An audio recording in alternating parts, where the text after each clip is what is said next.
a core fear. Yes. A core weakness. Right. A core desire and a core longing. Right. You want to touch on those things? Yeah, so the core fear, we kind of alluded to it, like they have that childhood message, it's not okay to make mistakes. So their core fear is like being inherently wrong or bad. Yeah. So they have this need to be good, to be seen as good and right and doing the right thing. That's critical for them. Okay. So that goes into the core desire to have integrity, to be right, virtuous, and to be good, to be the good person. So their core longing is just, like I said, it's the opposite of the childhood message. And that core longing, they need to know, their heart needs to hear that they're good. So when I was talking with that one person, I was like, they need to be, so she would often say, like, you're doing the right thing. Like, he needs to hear he is good, period. Right. It was like, oh my gosh, okay. Yeah. I thought I was a broken record. I go, you can't be a broken record enough. That's not what with they a one. Right. Yeah. Right. And then their weakness. What would you say is their big weakness? Well, we're going to talk about triads later. So yes. they're in the gut triad. They are in the with gut the 8 triad. and the 9. And so their weakness is anger. But it's not, maybe not the anger that you think of, like Right. blowing their top. It's more like a suppressing anger, like a residual, like everything gets under my skin kind of thing. Right. If it's not done right. If it's not done right. They have this continual need, and so it's a continual kind of frustration. And so, COVID's really been hard for ones. Really hard. Yeah. I can imagine. Yeah, it's been, my clients that are ones have struggled. They're struggling. I think maybe more than my 1s and 6s have had the hardest time. Yeah. Because there's just certain things you do. You do it for the good of the community. You do it for the good of your family. There's a right and a wrong. Because it's the right thing to do. Right. Yeah. Mm-hmm. Yeah. Ones, I love the example of ones are very, so Walmart, when you go into Walmart, they have an entrance and an exit. And you know where I'm going with this. So the door says enter here, and then on the other side it says exit here. Well, if you're coming from the right side of the parking lot, you would naturally be on the side of the exit. Right. Ones will walk across to the left side and go in the entrance because it says enter here. Oh, yes. Because it's the right thing to do. And be frustrated with those that go in the exit. Exactly. And that's one of the difference. That's that whole kind of anger, resentment thing. Not only did they do the right thing, they want other people to do it too, and they get frustrated when they don't. Yeah, why are they not doing it? Why are they not doing it? Ones have some bad road rage too. They sure can. They can. Why doesn't everybody just drive the right way? That's right. So that's kind of ones. Yeah. Okay, so let's dive into 2s. Okay. 2s are called like the supportive advisor or the helper. Or the befriender. Right. I have a 2 in my life that, gosh, they have come to my aid so many times. Just helping and being there when I needed somebody to do something that was overwhelming or daunting. Yeah. They're just like, whatever I can do to help you. Right. Like they're really good at that. Right. They want to alleviate others' pain. Yes. So they're really all about taking other people's rather than really dealing with themselves. Right. They'd rather put themselves on the back burner. Right. Focus on other people. They prioritize relationships. They often help out of a selfless heart. Often, but not always. Not always. Right. And they can become very people-pleasing or possessive. Right. So when they're not healthy, they help, but they want recognition for that. Like I do this, but I want somebody to go, thank you. But I don't really need it broadcasted. Right. I just need recognized. Just it needs to be recognized. Well, okay. So that brings us to core fear, core weakness, core desire, core longing. Right. So let's go over that for the 2. Okay. So for the 2, the childhood message is that it's not okay to have their own wants and needs. So the core longing then is just that they are wanted and needed just for who they are, just because they're them. And they often feel that they're only really loved or accepted for what they can do for other people.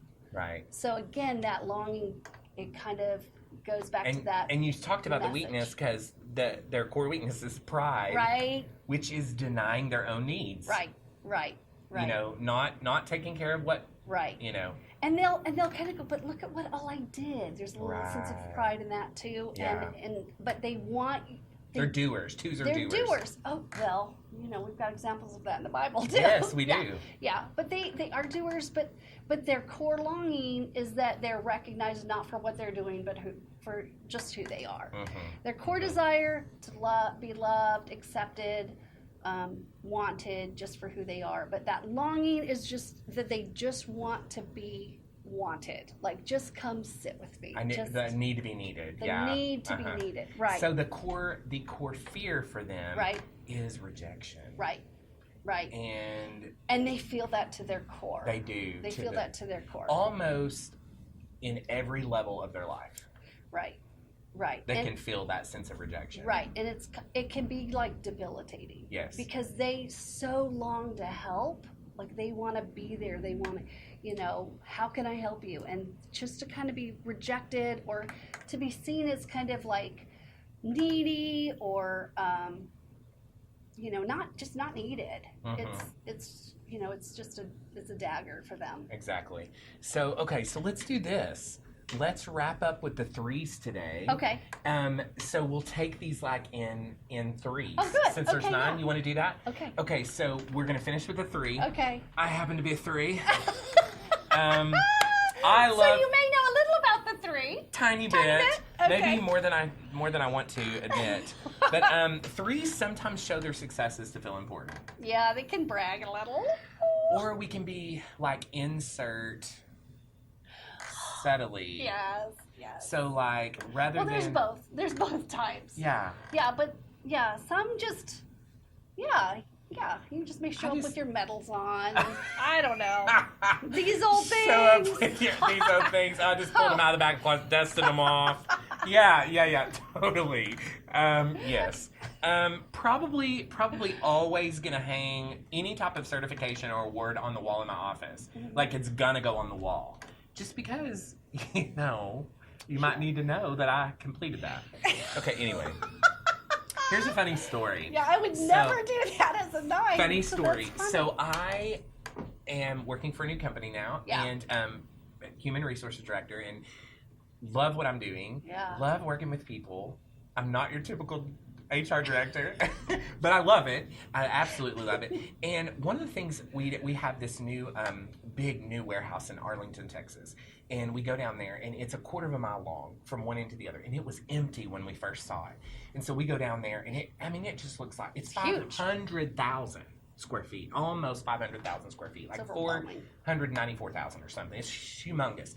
So I say, well, actually, someone next to me says, a coworker says, I bet you can't run from one end to the other without stopping. He said that to a 3. I'm like, watch this. Hold my phone. So I have boots on, right? I have like these kind of boots on, right? Like not the right kind of shoes running to be gear. running. I had not stretched. I had not done. This is my my warning, my disclaimer. I didn't do all those things, but I'm like, heck, if somebody's gonna tell me I'm not gonna run from one end to the other, not only am I gonna do it, I'm going to do it in the fastest time. It's gonna be a time to beat. I did it in 1:29. Oh. Which, if you think about a 6-minute mile, that's pretty fast. That is not bad, yeah. Okay, now I'm very out of shape. Okay. I'm very out of shape. But I did it in 1:29. Okay. And I tore my Achilles halfway down. But you finished it. Buddy, I finished it. He's a 3.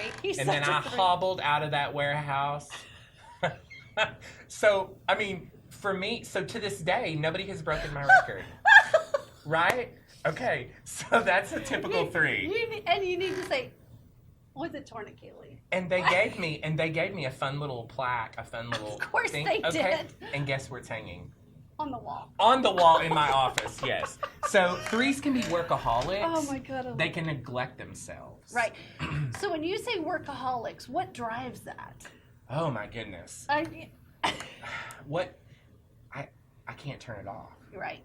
I mean, I want so badly for things to be successful, right, that I really need to work harder and right, be better, right, and it's all about that. Right. It's all about being as efficient as I can, being, right, because if I'm efficient or if Right. I'm successful or if I achieve, then people recognize. Right. And that's something that we long to be perceived Right. as successful. Right. And so they like to be distinguished among others. Right.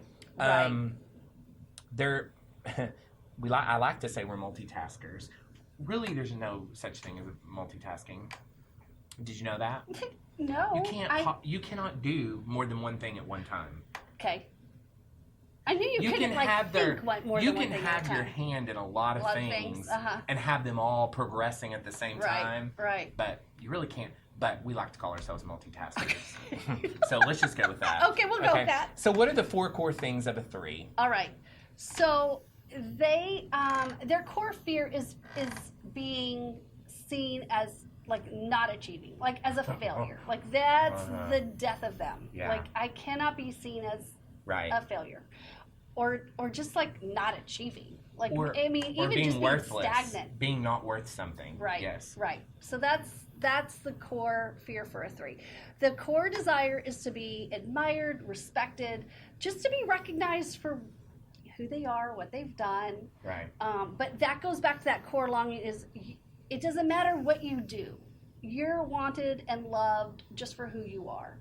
So they feel like so much of their identity is in accomplishments and achievements. And so the longing speaks to it doesn't matter what you achieve. Mm-hmm. You're still wanted and loved regardless, just for who you are. You know, nothing gets me more than to be reading a book or reading a scripture in the Bible and it speak to my heart and say, you are fearfully and wonderfully made, or I created you the way that you are to be who I've called you to be. And when I read that message, I go, oh, yes. You know, because that is what we long to hear. We long to hear that we don't have to perform. Right. We don't always have to perform. We can Right. just be who the Lord has created us to Right.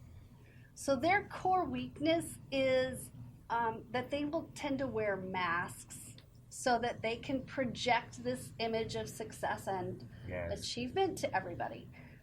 So, you know, we each have I kind of like a to word. say like a turd and wrap it up in like a really nice gift and put a bow on it. And Put a bow on it it. doesn't look like a turd anymore. Right.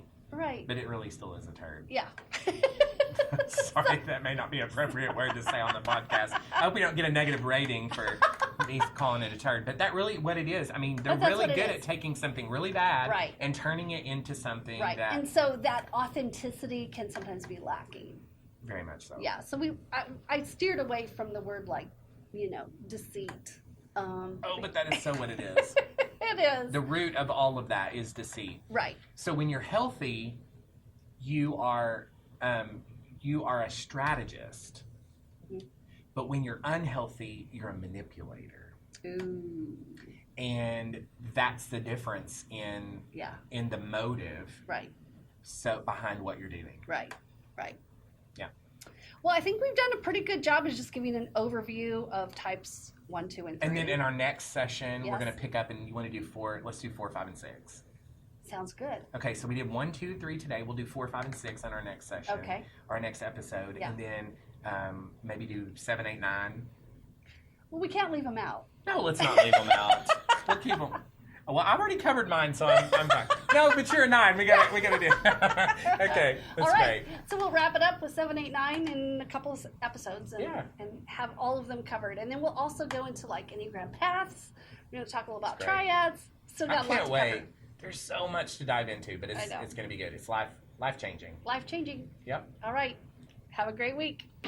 If this content has been helpful to you, I'd appreciate it if you would please rate the podcast, post it, and share it on social media. And also post a review. If you'd like to get in contact with me, my phone is 479-561-7600 or email Dr. Deborah at anchoredhopecounseling.net or Dr. Deborah at drdebfordoctors.com. Our website at www.anchoredhopecounseling.net has some useful information, and you can also reach out to me through the website. Remember, you are enough just the way you are, and you are loved.